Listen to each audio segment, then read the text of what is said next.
bienvenue à votre émission Sur le plateau. Mon nom est Émile Lavoie et je serai votre animateur pour la durée de l'émission. Aujourd'hui, j'ai la chance d'accueillir Chloé Latouche qui nous présentera le rappeur Etty Crazy. Hugo Blanchette, quant à lui, nous fera découvrir qui est l'homme derrière la page mime Skidoo Sled. Angéline Bisson nous parlera des techniques de réseautage du rappeur Lil Snack. Thomas Pusset nous parlera de la pièce de théâtre Boomerang Boréal. Talia Chevalier nous fera découvrir les difficultés de l'insertion des jeunes au milieu théâtral. Et Anna Fablet nous parlera de la comédie musicale au Cégep de Jonquière. Bonjour Anna. Bonjour. Alors toi qui fais partie de la comédie musicale du Cégep de Jonquière, quel est le thème cette année? Oui, donc moi je fais partie des danseurs et c'est vrai que cette année on reprend le projet. Cette fois on va parler donc de la comédie musicale Pirupan. Voilà, je suis très contente de faire partie de cette grande famille puisque la comédie musicale du Cégep de Jonquière est le plus gros projet socioculturel du Cégep. Et donc on espère que voilà, le spectacle sera à la hauteur de nos espérances. Toute la confection de ce spectacle est un gros travail. Combien de vous à le réaliser? Entre les danseurs, les chanteurs, mais aussi les acteurs et puis tous les comités qui participent à la bonne gestion et réalisation, nous sommes à peu près une centaine. Et puis Marie-Soleil Garon, qui est la metteur en scène, c'est surtout elle qui supervise voilà, tout ce gros projet. Et qu'est-ce que la comédie musicale a de différent par rapport aux années précédentes? Cette année, le thème donc, est Pirupan et c'est vraiment un dessin animé. Contrairement aux autres années, c'était surtout des films. On a eu High School Musical, mais aussi Burlesque. Donc voilà, le challenge cette année, c'est vraiment d'amener le pays imaginaire sur scène et puis son côté magique et féerique. On pourra donc retrouver des personnages de dessins animés en vrai cette fois-ci. Oui, c'est ça. Donc il va y avoir évidemment Pirupan, Clochette et Wendy. Capitaine Crochet, les sirènes, tous les pirates et les enfants perdus seront aussi là. On a dû remanier, mettre à notre façon l'histoire, mais voilà, les personnages ont évolué, ont changé, mais l'histoire reste la même. Et quand est-ce qu'aura lieu cette représentation? Il y aura 3 représentations. La première, ce sera donc le 17 février 2023 au Cégep de Jonquière et le 18 février aussi. Merci beaucoup Anna. Merci.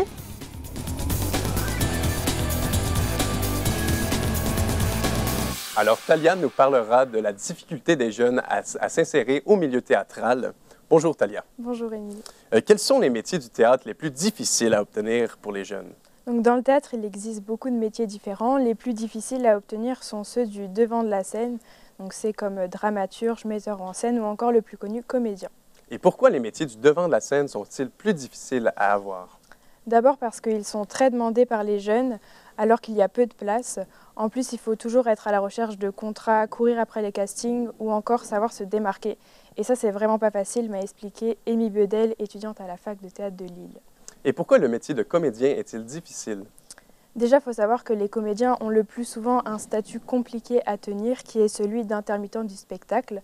Ça leur impose des périodes de chômage et des périodes de représentation. Alors comme l'a dit Amy, il est vraiment compliqué de vivre pleinement du métier de comédien. Aussi à cause des conditions de travail difficiles, puisqu'ils ont des horaires aléatoires, ils doivent souvent se déplacer pour faire des représentations. Par conséquent, leurs revenus sont variables.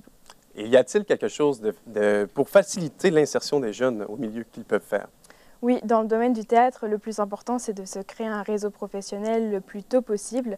Ça facilitera vraiment l'insertion des jeunes dans le domaine du théâtre, en particulier pour les comédiens. Et il faut savoir que certaines écoles organisent des rencontres avec des professionnels pour aider les étudiants sur cet aspect-là. Y a-t-il des métiers où l'insertion est plus simple? Oui, les métiers comme l'administration théâtrale, attaché de relations publiques ou encore professeur sont plus simples à obtenir parce qu'ils demandent moins de compétences et qu'il y a beaucoup plus de place que les métiers du devant de la scène. Donc l'insertion des jeunes dans le théâtre est plus ou moins facile selon le métier choisi par les jeunes. Très bien, merci beaucoup Talia. Merci.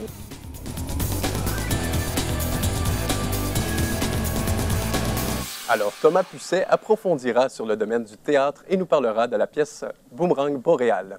Bonjour Thomas. Bonjour Émile. Qu'est-ce que la pièce Boomerang Boréal? Alors Boomerang Boréal, c'est une pièce de théâtre jouée par la troupe du Mortier et réalisée par Kevin Gérard. Kevin Gérard, un auteur de la région connu en partie pour ses romans jeunesse. Cette nouvelle pièce de théâtre disponible au Cégep de Jonquière du 16 au 26 novembre est une pièce sociale avant tout. Cette pièce a pour but, va s'adresser aux jeunes et a pour but de faire naître une réflexion sur le rapport qu'on peut entretenir avec notre territoire. Plongée dans la vie d'une famille de la région composée de 3 enfants, l'intrigue prend place suite aux tensions que représente l'émancipation de la fratrie. D'un côté, le garçon est particulièrement attaché à son territoire, tandis que l'une de ses sœurs est partie vivre sa vie à Montréal.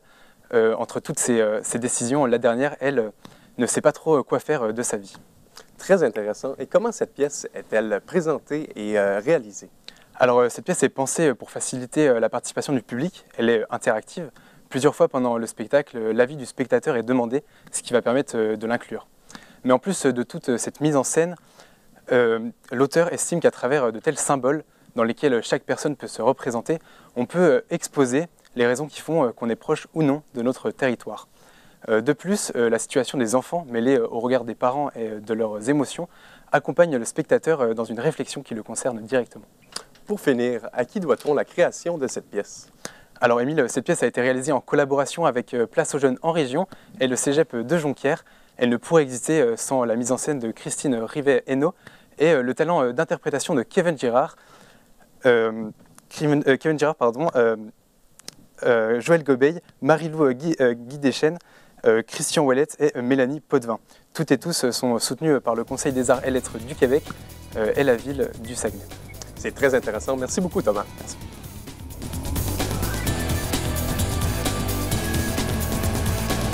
Alors, entrons dans la scène du divertissement avec Angéline Bisson qui nous présentera le rappeur Lil Snack. Bonjour Angéline. Bonjour. Alors, qui est Lil Snack?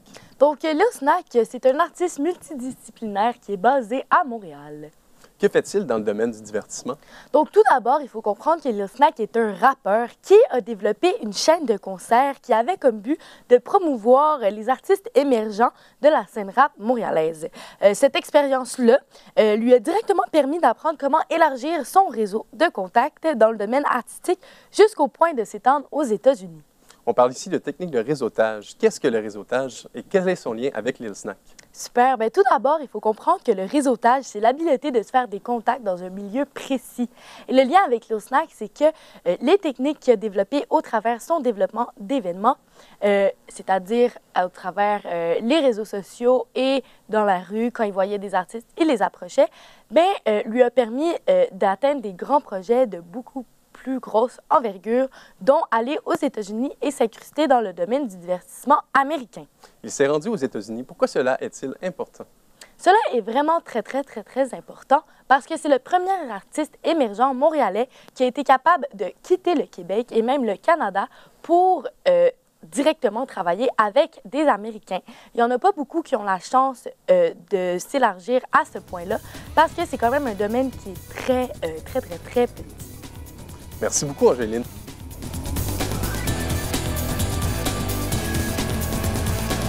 Dès maintenant, Hugo Blanchette nous fera découvrir qui est l'homme derrière la page mime Skidoo Sled. Bonjour, Hugo. Oui, salut. En fait, Fabrice Poirier, c'est quelqu'un qui est originaire de la Gaspésie. Et puis, en 2017, il a décidé de venir faire un bac en communication à Québec. Également, il a gagné le championnat canadien de ballon-ballon en 2017. Mais la raison principale pourquoi je veux vous parler de lui, c'est parce que c'est lui le créateur de la page mime Skidoo Sled. Et comment la page mime Skidoo Sled a-t-elle été créée? En fait, c'est vraiment en 2019 parce que Fabrice Poirier a toujours beaucoup utilisé un langage très familier, très joual, très rural, qui qualifie lui-même un peu de langage de redneck. Et puis, ça faisait beaucoup rire ses amis quand il utilisait ces expressions-là. Puis, il a décidé, c'est ça, en décembre 2019, de créer sa propre page de mime Skidoo Sled. Avec le temps, sa popularité a accru, avec plus de 70 000 abonnés. Puis, il y a des personnalités publiques québécoises qui ont commencé à aimer sa page, dont Jonathan Roberge. Et Jonathan Roberge, lui, qui a un fils malade, en fait, je crois que Skidoo Sled aurait fait des levées de fonds à ce sujet. Exactement. Jonathan Roberge, c'est quelqu'un que Fabrice Poirier aime beaucoup. Et puis, ça l'a beaucoup touché quand il a su que le fils de Jonathan Roberge était malade. Et puis, Jonathan Roberge avait fait une genre de demande pour que les gens puissent donner de l'argent, en fait, pour la fondation de l'hôpital Sainte-Justine. Et puis, ce qu'a fait Fabrice Poirier, eh bien, c'est qu'il a fait imprimer du linge de sa page de memes. Et puis, il a vendu ce linge-là, puis la totalité des profits, il l'a remis à la fondation de l'hôpital Sainte-Justine. Et puis ça a rapporté un total de 6 700 $. Et comment la page mime a-t-il influencé la carrière de M. Poirier? Bien, en fait, Fabrice Poirier voulait s'en aller comme journaliste sportif, mais quand il s'est rendu compte, je pense qu'il s'est plutôt découvert une passion à travers le réseautage, les médias sociaux et puis tout ça. Puis avec les contacts qu'il s'est fait, bien, il est parti vers la publicité. Très bien. Merci beaucoup, Hugo. Merci.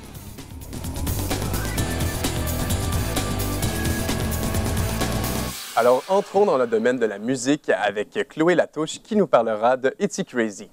Bonjour Chloé. Bonjour Emile. Qui est Etty Crazy? Alors derrière l'artiste Etty Crazy, nous avons Étienne Goudreau qui est un jeune rappeur du Saguenay-Lac-Saint-Jean et plus précisément de La Terrière. Peux-tu nous parler un peu plus de du nouvel album de Etty Crazy? Oui, alors c'est un EP, ce n'est pas un album, c'est un EP qui contient 4 tracks qui s'appelle Cultivé au Québec et qui sort le 3 novembre 2022. La particularité de cet EP-là, c'est qu'il a décidé de vraiment travailler en collaboration avec des producteurs musicaux uniquement du Saguenay-Lac-Saint-Jean, dont son frère, et il précise d'ailleurs que c'est le projet dont il est le plus fier. Et comment toute cette aventure a commencé pour lui? Alors pour lui, ça a commencé environ au secondaire 3-4, puis il avait des amis à lui qui faisaient de la musique, puis au début c'était juste pour rigoler, dans les soirées il faisait des freestyles, mais vu que ses amis s'y connaissaient vraiment en musique, ils ont commencé à lui donner les clés pour qu'il puisse faire ses propres productions musicales, puis ça s'est vraiment, intensifié au cégep. Et quelles sont ses inspirations et ses précédents projets? Alors Etty Crazy, il s'inspire vraiment beaucoup de sa vie personnelle et aussi de ses proches. Pour ce qui est vraiment de ses précédents projets, il avait sorti un premier EP, Racing Flag, en 2019, puis un deuxième EP, Mauve, en 2020. En début 2022, c'est totalement un album qui voit le jour, Go Crazy.